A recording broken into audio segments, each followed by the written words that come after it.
नमस्कार, आप देख रहे हैं पब्लिक टाइम्स। गोपालगंज की खबरों के लिए जुड़िए हमारे साथ। मैं हूं सुमंत कुमार। जादूपुर थाना क्षेत्र के हीरा पाकड़ गांव में अलाव से निकली चिंगारी के कारण एक घर में भीषण आग लग गई। इस हादसे में एक बच्ची झुलस गई, जबकि घर में बंधी 8 बकरियों की जलकर मौत हो गई। आग इतनी तेज थी कि घर में रखा कपड़ा, अनाज, बर्तन और नगद राशि सहित अन्य सामान जलकर राख हो गया। प्राप्त जानकारी के अनुसार हीरा पाकड़ गांव निवासी दिलीप शाह सोमवार रात अलाव जलाकर तापने के बाद उसे पूरी तरह बुझाए बिना छोड़ दिए थे। इसी दौरान अलाव से निकली चिंगारी से घर में आग लग गई। आग की चपेट में आने से उनकी बेटी मामूली रूप से झुलस गई, जिसका इलाज कराया गया। घटना के बाद पीड़ित परिवार खुले आसमान के नीचे रहने को मजबूर है। प्रशासन की ओर से राहत कार्य शुरू कर दिया गया है। सदर एसडीएम के निर्देश पर आपदा प्रबंधन के तहत सहायता पहुंचाने की प्रक्रिया जारी है। वहीं सीओ और मुखिया प्रतिनिधि ने मौके पर पहुंचकर पीड़ित परिवार को आर्थिक सहायता व राशन उपलब्ध कराया। गोपालगंज जिले से होकर गुजरने वाली NH 27 पर स्थित डुमरिया पुल की जर्जर हालत को लेकर लोगों की चिंता बढ़ती जा रही है। पुल की स्थिति इतनी खराब हो चुकी है कि कभी भी बड़ी दुर्घटना हो सकती है।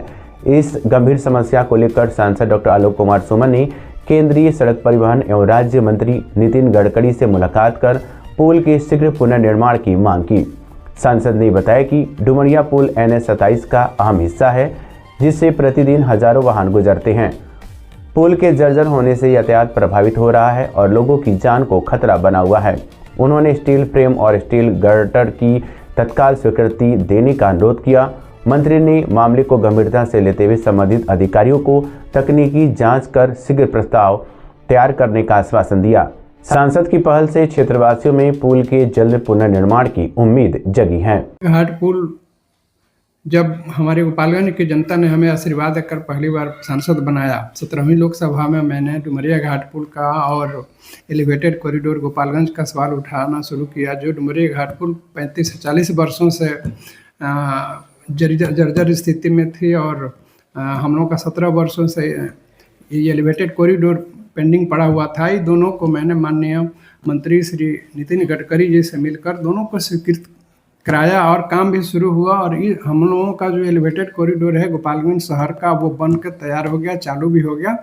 और साथ साथ डुमरिया पुल का भी काम शुरू हुआ, लेकिन चूँकि बहुत पहले एक बार क्रैक हुआ था, फिर दोबारा जब ये एजेंसी काम शुरू की, पुनः क्रैक हो गया उसमें पुल के पिलर्स में और स्पैन में। तो फिर एक्सपर्ट की बैठक हुई, वो कमेटी डिसाइड की कि यहाँ सीमेंटेड स्पैन नहीं टिकेगा और उन्होंने डिसाइड किया कि स्टील गर्डर बनाया जाए। इसको स्टील फ्रेम कहिए, स्टील गर्डर कहिए, और तभी वो टिकाऊ होगा। वो प्रपोजल विभाग से भी गया और मैंने भी अपने स्तर से माननीय मंत्री जी को लिख कर दिया। और इस बार अभी कुछ ही दिन पहले मैं माननीय मंत्री जी से व्यक्तिगत रूप से मिलकर इस मांग को मैं दोहराई कि उसको जल्दी से जल्दी उसकी स्वीकृति दी जाए, ताकि स्टील गर्डर बने और वो पुल चालू हो, जो अभी बहुत जर्जर स्थिति में पड़ी है। कार्य में लापरवाही और अनियमितता के आरोप में एसपी अवधेश दीक्षित ने बरौली व माधोपुर थाना अध्यक्ष को लाइन हाजिर कर दिया है। कार्रवाई की जद में बरौली थाना अध्यक्ष अनिर्मा राणा और माधोपुर थाना अध्यक्ष सौरभ सुमन आए हैं। इस कार्रवाई के बाद पुलिस महकमे में हड़कंप मच गया है। एसपी ने बताया कि बरौली थाना अध्यक्ष पर चोरी की गैस पाइप से लदे ट्रक को पकड़ने के बाद बिना कानूनी कार्रवाई छोड़ने का आरोप था।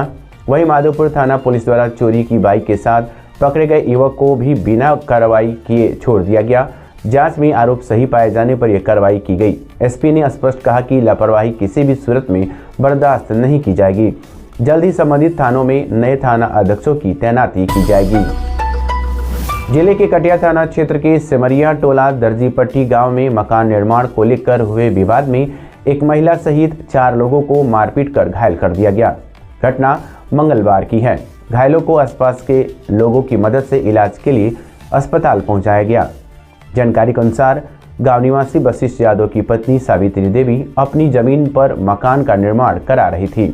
इसी दौरान पड़ोस के कुछ लोग पहुंचे और निर्माण कार्य रोकने लगे। विरोध करने पर आरोपियों ने लाठी डंडे, लोहे की रॉड और फरसा से हमला कर दिया, जिससे सावित्री देवी, संजय यादव, व्यास यादव और सुरेश चौधरी गंभीर रूप से घायल हो गए। परिजनों ने डायल 112 पर सूचना दी। पुलिस मौके पर पहुंचकर जांच में जुट गई। सभी घायलों को पहले कटिया CHC ले जाया गया, जहां प्राथमिक उपचार के बाद सदर अस्पताल रेफर कर दिया गया। जिले के भोरे थाना क्षेत्र के हुस्सेपुर गांव में जमीन पर जबरन कब्जा करने को लेकर हुई मारपीट में 5 लोग घायल हो गए। घटना सोमवार देर शाम की है। सभी घायलों को इलाज के लिए पहले भोरे रेफरल अस्पताल में भर्ती कराया गया, जहां प्राथमिक उपचार के बाद चिकित्सकों ने सदर अस्पताल रेफर कर दिया। फिलहाल सभी का इलाज सदर अस्पताल के इमरजेंसी वार्ड में चल रहा है। जानकारी के अनुसार गांव निवासी पारस शाह की जमीन पर पड़ोस के कुछ लोग रखे हुए सामान को हटाकर साफ सफाई कर कब्जा करने का प्रयास कर रहे थे। विरोध करने पर आरोपियों ने लाठी डंडे और धारदार हथियार से हमला कर दिया। इस घटना में पारस शाह, उनकी पत्नी आरती देवी, पूजा देवी, सुग्रीव प्रसाद और छोटे लाल यादव घायल हो गए। घायलों ने घटना की सूचना भोरे थाना की पुलिस को दी। पुलिस ने घायलों का बयान दर्ज कर मामले की जांच शुरू कर दी है और आगे की कार्रवाई में जुटी हुई है। जिले के किसानों के लिए किसान फार्मर ID बनवाना अनिवार्य बताया गया है। इसी उद्देश्य से किसानों को जागरूक करने के लिए किसान जागरूकता रथ को जिलाधिकारी ने झंडी दिखाकर रवाना किया। ये रथ गांव-गांव जाकर किसानों को फार्मर ID बनाने और प्रधानमंत्री किसान सम्मान निधि योजना से जुड़े किसानों को अनिवार्य रूप से KYC कराने की जानकारी देगा। अभियान के तहत गांव में कैंप लगाकर किसानों का e-KYC किया जाएगा, ताकि उन्हें बिना किसी परेशानी के सरकारी योजनाओं का लाभ मिल सके। प्रशासन का कहना है कि फार्मर ID और e-KYC से किसानों का पंजीकरण मजबूत होगा और योजनाओं की राशि समय पर उनके खाते में पहुंच सकेगी। जिले के पुलिस महकमे में बड़ा प्रशासनिक फेरबदल किया गया है।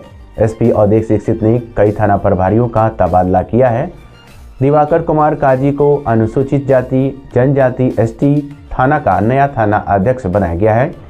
वहीं कुमारी अलका सिन्हा को बरौली थाना की कमान सौंपी गई है। विकास कुमार को माधोपुर थाना अध्यक्ष तथा अनिल राम को जादूपुर का नया थाना अध्यक्ष नियुक्त किया गया है। SP औदेश दीक्षित ने तबादलों की पुष्टि करते हुए बताया कि यह निर्णय पुलिस व्यवस्था को अधिक मजबूत, प्रभावी और सुचारू बनाने के उद्देश्य से लिया गया है। बसंत पंचमी को लेकर विद्या की देवी मां सरस्वती की मूर्ति निर्माण का कार्य तेज हो गया है। माझागढ़ प्रखंड अंतर्गत दानापुर और कोयनी गांव में बाहर से आए कलाकार दिन रात मेहनत कर मूर्तियों को अंतिम रूप देने में जुटे हैं। कलाकार मिट्टी से मां सरस्वती की प्रतिमाएं तैयार कर रहे हैं, जिन्हें बसंत पंचमी के दिन पूजा अर्चना के लिए विभिन्न स्थानों पर बेचा जाएगा। इन मूर्तियों की बिक्री से मिलने वाले मजदूरी और पारिश्रमिक ही इन कलाकारों के परिवारों के भरण पोषण का मुख्य साधन है। त्योहार के इस मौसम में काम बढ़ने से कलाकारों के चेहरे पर भी उम्मीद और संतोष दिखाई दे रहा है।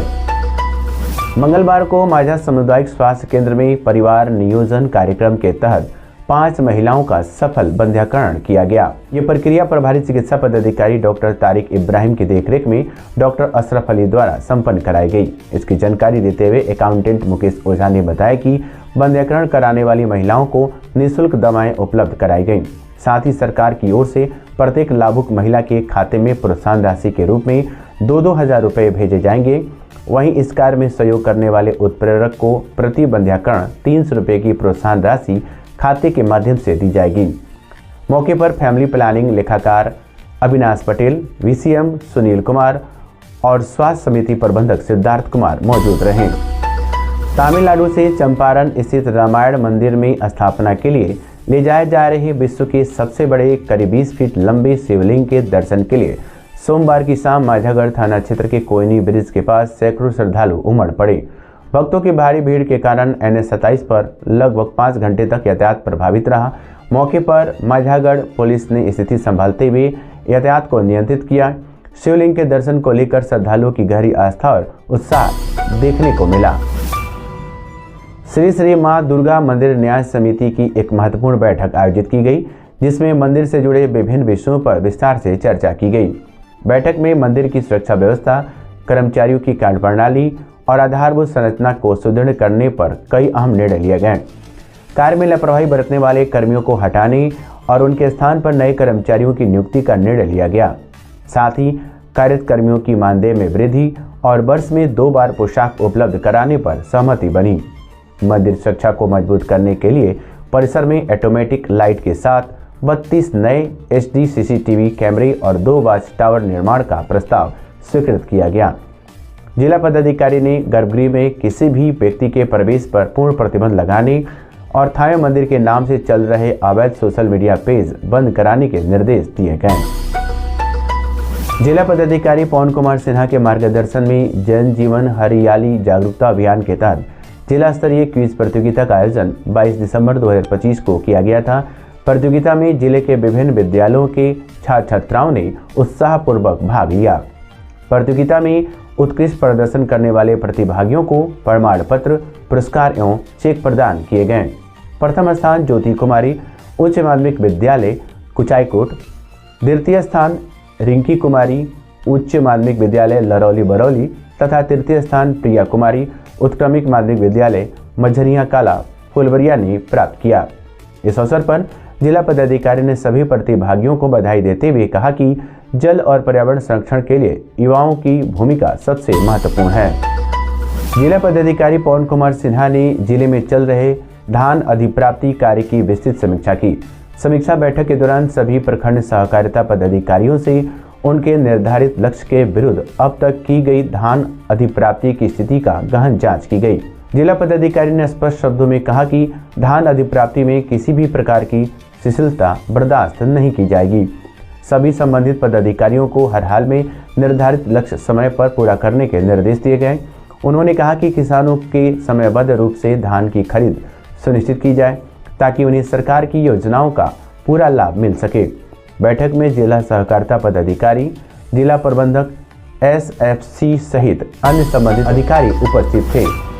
अगर आपको हमारी खबरें सही और उपयोगी लगी है तो वीडियो को लाइक करें, शेयर करें और पब्लिक टाइम्स को सब्सक्राइब करें। मैं हूं सुमंत कुमार, फिर मिलेंगे नई खबरों के साथ। नमस्कार।